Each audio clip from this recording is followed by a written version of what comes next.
I'm Ben Silverio. And I'm Nicole Keating. And I'm Ansel Birch. And it's time to party! Today's episode about Kid in King Arthur's Court was recorded on December 18th, 2022. We are not doctors. We don't give medical advice. Please drink responsibly. I felt like that sounded more medieval, right? Oh, a little bit. I thought it was It's Christmas. Baroque, but sure. I thought it was Well, Christmas. you know what they say. If it's not Baroque, don't fix it. You threw that one right out. Which means if it is Baroque, fuck that shit up. Yeah! If it's Baroque, mash it and smash it, baby. Ribbit and ribbits. It's in the public domain. Do what you want. Ooh. Party people, welcome back to the podcast. Woo! Yes, you are listening to Time to Party, where everything's made up, the points don't matter, and I think somebody already used that. oh, really? I don't recall. I can't remember who, but it's got a familiar ring to it. Is that not in the is that not free game? No, Is it's that not in the public domain yet. I don't think that's before 1922. Yeah. But somebody please do a TikTok series of old-timey Whose Line Is It Anyway? Free idea. Actually, no, not free idea. Copyright Nicole Keating 2022 right here, time to party. According to publicdomainreview.org, things that entered the public domain this year, 2023, include works by people who died in 1952, works by people who died in 1972 for countries with a term of life plus 50 years rule, and films and books that were published in 1927 for the United States. You can check out publicdomainreview.org for more information, and I will put the link in the show notes at indecisionist.com/time2party. That's time, the number 2, party. But we are talking about a wonderful movie today. And That's right. I've been so excited all day. Oh man, when Nicole said that this was a movie that she wanted to do, I was just like, damn, I haven't thought of this movie in forever. Same. It's on the list. We It just is on the haven't list? really talked about it, so that's exciting. It has been, I believe, almost exactly 19 years since I've seen this movie last. And you know what? I think I'll give a little bit of this information up top because I'll probably reference it again later. We are talking about a movie that inspired a movie that I wrote when I was in high school. Oh. Two of my friends and I collaborated to write an epic called Warrior Pope that was sort of a parody satire in the vein of like a Men in Tights style. Sure. But of the Lord of the Rings type movies. Now we also have, Game of Thrones, Witcher, So you've et always cetera, been et this cetera. way. Oh, yes. Actually, one of my notes is, I can't remember what it's in reference to, but it's like something, something, something, because I've always been the same in this episode. One of the references, one of the like cultural references that we parodied was this movie. So as I was watching it, I was like, oh my God, I remember this literally. I took this scene and wrote it into this other movie. And I will tell you what some of those things are as we go along. I love it. But know that I was heavily artistically influenced This by is this a movie. deep part of your Yes. psyche.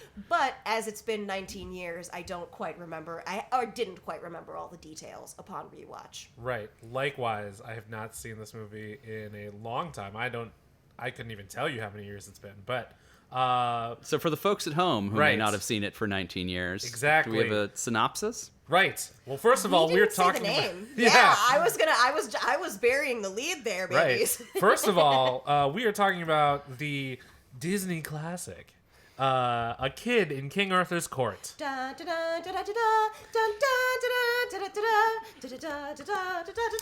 they reuse that music for Men in Tights? Did they? It bugged me the whole time. It's very possible. It's very entirely possible. possible. It's just as goofy, but not as intentional. Before we get into the synopsis, can you guess what the tagline for this movie was? Shit. Batter up. It's that kid from Angels in the Outfield. Joust, do it.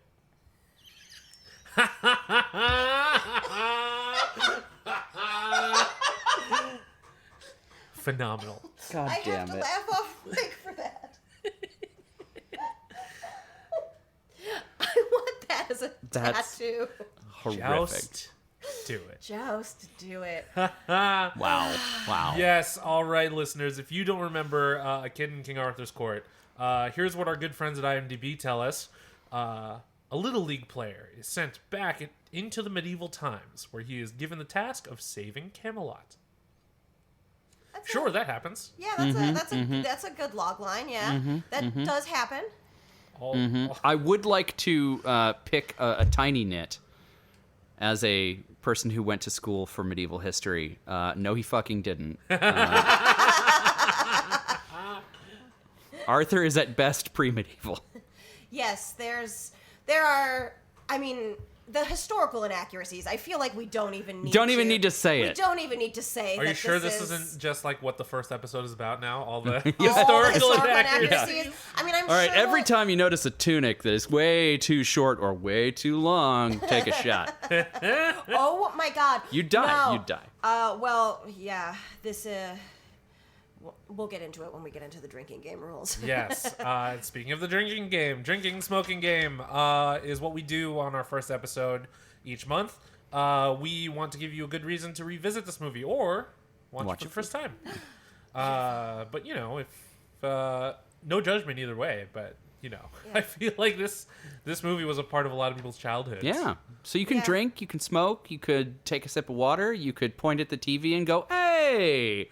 Whatever works for you. Take a sip of tea, perhaps. Ooh. This movie feels this is a real feel good film, and I think this definitely is a film that I am calling it a film, mind you. Mm-hmm. It deserves that. It was shot on film. It was indeed shot on film.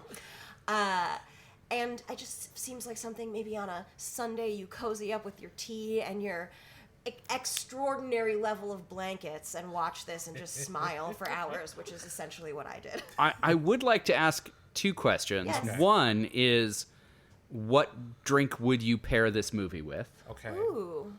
Well, I mean, Calvin can't drink it, but he probably drank it back then. Mead. Mm-hmm. Right? Mm-hmm.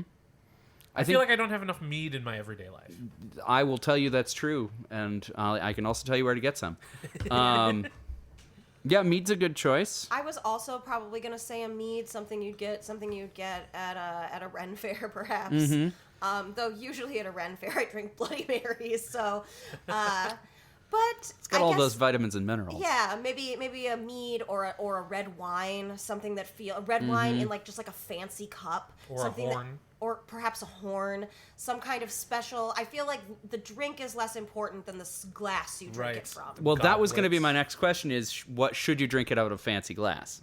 I think I'm gonna go with the Cersei Lannister red wine in a chalice. That'll be my choice for this one. I've always wanted to drink out of a horn. Ooh, yeah. So mead out of a horn. Yeah. Well done. I like it. So I don't know about you, but I would strongly recommend watching the movie the way I did, which is smoking a bowl up top. And now during my own personal rewatch, I watch it during the day, and as an elder millennial, I can't drink during the day or I will fall asleep immediately. So I only smoked the bowl, and this was a wonderful romp through sometime in history. So your first smoking rule is before you start the film. Before you start the film, just smoke a bowl. Love it. Okay. I don't typically drop smoking rules, but I do have one. Nice. So my smoking rule is to take a hit for the four things, because the last one is let her rip. Yeah, let her rip. Let her rip. I like it. Yes, the gag happens 3 times. Because rule of threes. Yep. Right. It has to happen come full circle or full triangle, I guess. And you'll know it when you see it. Absolutely. Yes. Oh yes. My first rule that you either take a sip or take a hit. This is the horse girl rule. You take a sip or a hit, and then on the out breath, where you would normally blow out the smoke or say, after taking a large drink, you do a little, a whinny, a little whinny. Okay. What is the trigger for our Winnie drink or smoke? That is, I'm sorry, I skipped that part. Every time someone gets on a horse. Okay. Okay. So none of the off of the horse, not just when you see a horse. Not when someone But- gets knocked off a horse. Exactly. That's too much. That's too much. That happens a lot. Yeah. Yeah. My first drinking rule is take a drink whenever Calvin uses future tech. So the specifically tech, flashlights, yes. the CD player. CD player, right? That CD player brings back memories. CD player ex machina. I definitely had that CD player. That was probably. Did my it do the first things one. that his does? Because I mean, I remember the laser. 'Cause- That's probably Really? why I wear Wait. glasses now. It really had that? Yeah, that's how CD players work. But That's a in laser. that, But in no- that It strong wasn't. way? It definitely wasn't that strong. Exactly. You can see it when you look into it Yes, when it's on. exactly. But I don't remember ever having a CD player that would that the laser would allow you to look at it. Like the light will not work when the CD player is open. Yeah, and it definitely isn't that kind of laser. It's definitely not that powerful. Mine is sort of the opposite. My next one is sort of the opposite of that. You can take a sip or a hit every time a medieval person uses one of his phrases right after Ah, he does. okay. So every time they Oh. repeat a phrase that he uses, take a sip or a hit. I have Okay, a okay. similar rule. Take a drink when Katie, specifically Katie, tries something from Calvin's time. Like skating or yes. biking or the slang. Because it gets to a point where she and her father really start They using love it a lot. Yeah. They love it. Valley speak. I actually Right. only have one more rule because this is a short movie. It is a very so, short you probably shouldn't be drinking too much in 90 minutes. But finish your drink when the Black Knight reveals himself. I also only have one more rule. Oh wow. It's a short okay. movie. Yeah. It's a yeah, short yeah. movie. And as we like to do here on Time to Party, we like to give proper respect. So I would like to offer up a shot for Benoit Blanc, aka Daniel Craig. Yeah. Yes, 100%. Because when I realized he was in this movie, I was just like, what? What? I had also forgotten he was in this movie. Do you mean his first appearance? Take a shot upon his first appearance or anytime? Whenever Just you want. out Whatever of you- respect, whenever you want, Whenever you want. Exactly. as the spirit moves you. Pour one down the gullet for Daniel Craig. Absolutely. He deserves it. He deserves it. Also, I like how I named him as Benoit Blanc rather than Not any James other Bond. character. Yeah, that or- was the one you chose. I mean, it's a good choice. Oh my god, I can't wait for Glass Onion. Definitely watched it among yet. his. Yeah, I haven't seen it yet When either. this comes out, Glass Onion will have been on Netflix already. So, Nice. Yes. So we'll have seen it in the future. Yeah, Yeah, hopefully. I hope you're having a good time on February 6th. Yeah, that'll be Folks. when this airs. We do a certain type of time travel every time we record We this do. episode. True. That's the So- that's the secret of Time to Party. We time travel, time travel. when we record. Try For you, time the traveling to your audience. earbuds. Because as put our that on a audience t-shirt. already knows, Ansel is a time traveler. Yeah, that's Yes. been established. Yes. It's well known. It's canon. It has to be one of us. It's definitely not me. Because if I time traveled, it wouldn't end well. Yeah. I mean, if you yeah. came from there to here, you know, Oh yeah, that would be in fine. that case, it probably would be okay. Yeah. Sorta. or- You mean like came from the past to here? Yeah. Okay, yeah. Because it's a lot harder for him to go the other direction. Yeah, the other direction would be kind of hard. no matter Although, what. do you remember Depends on how far back. what was though, that actually. TV show where I'm not going to get this reference. There was a TV show Okay. where they addressed this very thing. It was a time travel show. Yes. One of the NBC. one of the one of the time travelers was a black guy, and he Yep. was like, "No, mm-mm." Yep. uh, I love that show for that reason. yeah." But he was like good at blending in because nobody paid any attention to him. Yep. Which is fucked up, but also His what a superpower! Yeah. Yeah. Absolutely. I also watched that show. That was a good one. I'm a sucker for time travel, Did- as I am here. Same. Did any of you guys watch the other show? He's been on a lot of shows, but what was it? The one where he was he was like an R&D scientist at a company that made all sorts of like weird innovations. Better Off Ted. Oh no, I've heard very good things about this Yeah. show. That show was amazing. Yeah, I've heard Too very good. good things. I've heard Yeah. very good things. He plays an incredible character on that, Check that out. Yeah, that sounds fun. including one where they again address racism in tech, where the like motion sensors won't recognize black people. Oh. And so, like, rather than fix it, they assign him a white guy to follow him around. I mean, that's hilarious. Right? Yes, just come to the office and claim your white guy for Yep, the day. exactly. Yeah. Just your chaperone. Your white chaperone. Oh, you like that one. The white chaperone. That was a hearty laugh. Oh, that was not on purpose. It just happened. Party people, there you have it. You are now equipped with a number of rules to take you back to a kid in King Arthur's court. Yeah.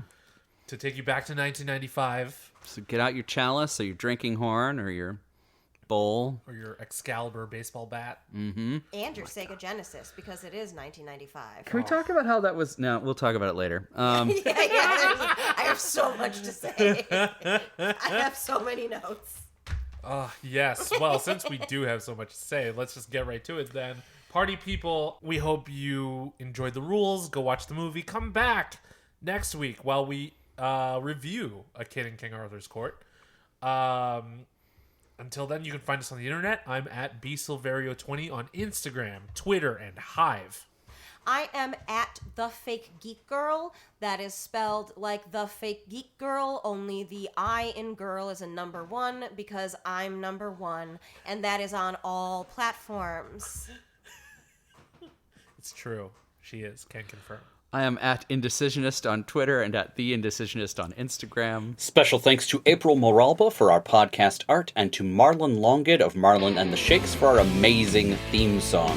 This has been an Indecisionist production. Show notes and transcripts of today's episode are available at indecisionist.com/time2party. That's time, the number 2, party. You can join the conversation by using the hashtag time2party. That's time, the number 2, party. As well as time, the number 2 party, all spelled out Thanks, Warwick. because of work. Thanks, buddy. So while you prepare to mount your horse, get out your lance. I'm just picturing Alan Tudyk's. Yeah. Called A lance. Hello. Party people, be excellent to each other. And party on, dudes. Wait, how does the lute go?